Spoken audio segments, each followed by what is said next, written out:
Present Nageswara గారు present situation చూద్దాం ఒకసారి. అంటే కొత్తగా విడాకుల సంస్కృతితోటి కొత్తగా ట్రెండింగ్ ఏంటంటే సహజీవనం మీద చాలా గొడవలు అవుతున్నాయండి. మీరన్న ఉత్తరాఖండ్ అన్నారు కదా, వాళ్ళు ఏం చేశారంటే అండి సహజీవనం చేసుకోండి, రిజిస్టర్ చేసుకోవాలంట. రిజిస్టర్ చేసుకోవాలి అని చెప్పి 1 మంత్ దాటితే 1 మంత్ లోపు అయితే ఓకే, 1 మంత్ దాటి ఇంకా సహజీవనం ఉన్నారనుకోండి, రిజిస్టర్ చేసుకోకపోతే అరెస్ట్ చేయబడతారంట, 10,000 ఫైన్ అంట. ఇలా రూల్స్ పెట్టారు సార్. అది ఆ చట్టం నేను చూడలేదు. వాళ్ళు ఏదో యూసీసీ అని అంటున్నారు. అదొక దరిద్రం యూసీసీ. ఎందుకంటే దానివల్ల హిందువులకే నష్టం జరుగుతుంది. ఇప్పుడు ఈ విడాకుల సంస్కృతి ఇదంతా ఇది ఒక్క రోజులో వచ్చింది కాదండి. కొద్దిగా మనం వెనక్కి ఏ నాగరికత అయినా, అది ముస్లిం నాగరికత కానివ్వండి, క్రిస్టియన్ నాగరికత కానీ, హిందూ నాగరికత కానీ, ఇంకా ఇంకొక నాగరికత సమాజానికి మూలాధారము కుటుంబం. అవును. మీరు ముస్లిమ్స్ కూడా కుటుంబానికి చాలా ఇంపార్టెన్స్ ఇస్తారండి.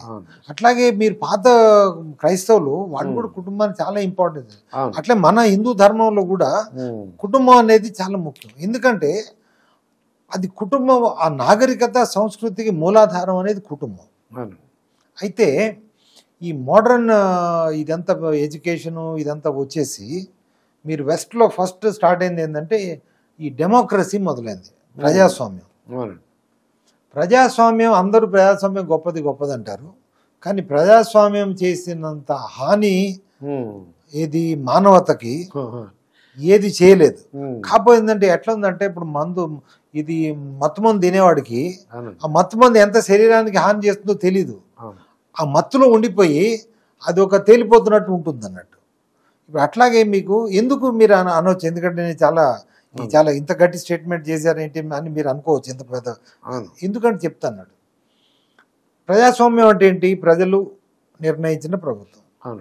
ఎట్లా నిర్ణయిస్తున్నారు? ఓటింగ్ సిస్టమ్ ద్వారా. అంటే దానికి ఆధారం ఏంటి అంటే ప్రతి వ్యక్తికి ఒక ఓటు. అంటే మన కుటుంబంలో 4 ఉంటే ఎవరిది వాళ్ళదే. అంటే అక్కడే మొదలైంది కదా. భార్య భర్త అనేది మనం ఒకళ్ళు అని అన్నప్పుడు, భార్య భర్త కొడుకు అమ్మ నాన్న వీళ్ళందరూ ఒకళ్ళు అన్నప్పుడు మీ ఇష్టం వచ్చినట్టు మీరు ఓట్లు వేసుకోండి అంటే మీరు అక్కడ విభజన అక్కడే మొదలైంది. కరెక్టే. అంటే ఏంటి, నువ్వు ఎవరికి ఓటేస్తావో వాడు గెలుస్తాడు, ఎక్కువ మంది ఓటేస్తే. తర్వాత రెండోది, మరి ఈ ఓట్లు రావాలంటే రాజకీయ పార్టీలు ఎట్లా చేయాలి అంటే వీళ్ళని ఆకట్టుకోవాలి. అంటే ఏ విధంగా ఆకట్టుకుంటారు? ఏ పథకాలు వాళ్ళకి ఏదో కాదు. పథకాలు ఒకటి, విభజన. విభజన, వీళ్ళని విడగొట్టాలి. ఇప్పుడు ఎట్లా విభజన? ఇప్పుడు మనకి ఉదాహరణకు ఒక కేక్ చూద్దాం. మన ఇవాళ రేపు అంతా బర్త్డేకి ఉంది కదా, ఆ కేక్లో మీరు 4 ఉన్నారు, భాగం పంచుకోవాలి. అంటే 4 పార్టీలు అంటే నంబర్ ఆఫ్ ఓట్ సేమ్ కదండి. ఓకే. ఇప్పుడు ఎలక్షన్లో 1,00,000 ఓట్లు, 1,00,00,000 ఓట్లు, 10 కోట్ల ఓట్లు ఉంటాయి. ఇందులో ఎవరికి ఎక్కువ వచ్చినాయి అనుకో వాళ్ళే గెలుస్తారు, గెలిచినట్టు లెక్క కదా, మెజార్టీ వాళ్ళు. అంటే మీరు ఆ కేక్, మీరు ఓట్లు అంతా కేక్ అయితే మీరు ఎవరికి పెద్ద ముక్క వస్తుందో వాళ్ళు గెలిచినట్టు, అంతే కదా. అంతే. ఇప్పుడు 4 ఉన్నారు అనుకోండి, 4 భాగాలు అవుతాయి. 4 భాగాల్లో ఎవరు పెద్ద ముక్క అయితే వాళ్ళకి, అంటే ఇప్పుడు 26% ఓట్లు ఎవరికి వచ్చింది అనుకోండి, వాడు గెలిచినట్టే. మిగతా విడివిడిగా ఉన్నా సరే అంతే కదా. సో కాబట్టి ఇప్పుడు ప్రజాస్వామ్యంలో రాజకీయ పార్టీలు, ప్రభుత్వాలు, అధికార పార్టీ యంత్రాంగం చేసేది ఏంటి, మనం ఏం చేసినా కానీ సమాజాన్ని ఎంత రకంగా విడగొట్టి మనం ఓట్లు తెచ్చుకోవాలి. అది అందుకోసం ఈ కులాల ప్రకారం విడగొడతారు, మతాల ప్రకారం విడగొడతారు, ప్రాంతీయంగా విడగొడతారు, భాషాపరంగా విడగొడతారు. ఆ తర్వాత ఇప్పుడు మన లైంగిక పరంగా విడగొడతారు. అదంటారా? ఓకే. ఇప్పుడు లైంగిక పరంగా ఏంటంటే ఇప్పుడు ఆడవాళ్ళకి మేము ఈ పథకాలు ఇస్తున్నాం. అవునండి. సో ఇప్పుడు మోదీ గారు మేము 33% అని ఆయన పెట్టారు కదా. అవునండి. ఆడవాళ్ళు. సో ఇది ఆడపడుచులకు ఇది ఇస్తున్నాము, అది ఇస్తున్నాం అని ప్రతి రాజకీయ పార్టీ, ఇందులో ఒకళ్ళని కాదండి, ఎందుకంటే ఓట్లు కావాలి.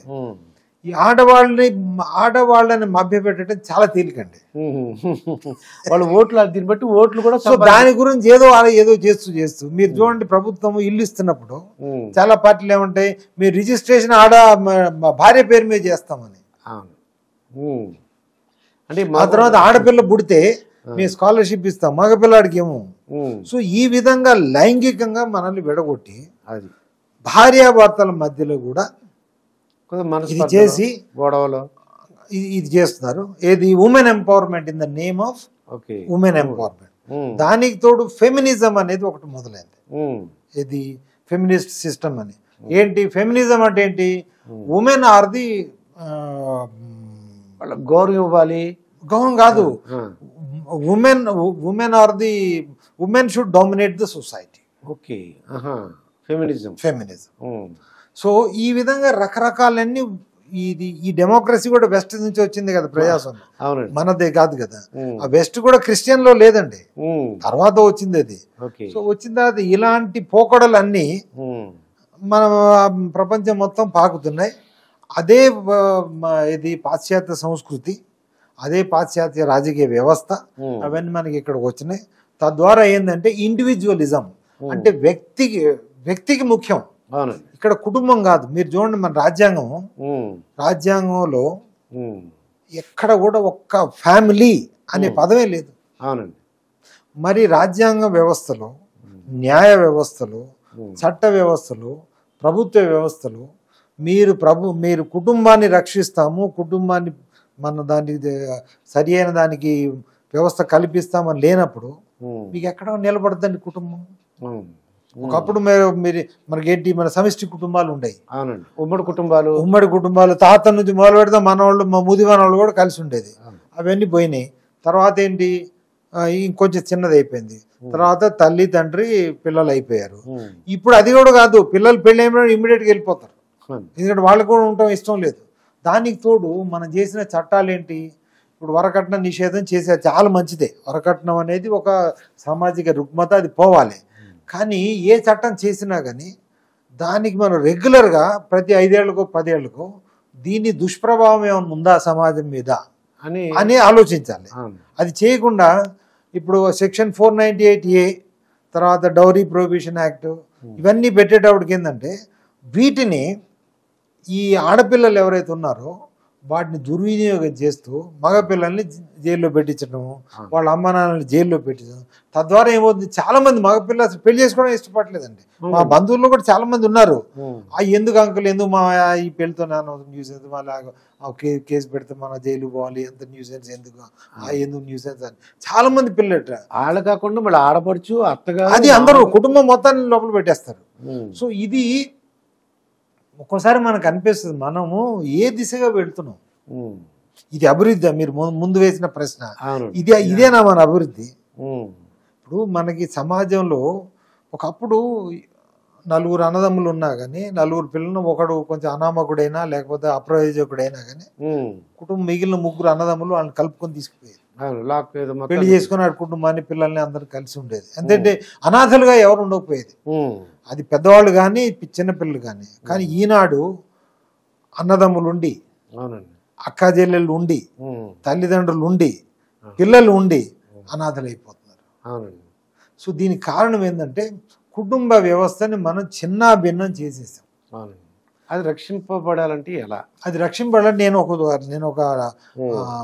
ప్రధానమంత్రి గారికి ఆ స్మృతి ఇరానీ అప్పుడు ఉన్నప్పుడు లెటర్ రాశానండి. అది అంటే మన ప్రభుత్వ దానివల్లనే రక్షింపబడదు, కానీ దేనికైనా కానీ ముందు ఒక మొదటి మెట్టు అనేది ఉంటుంది కదా.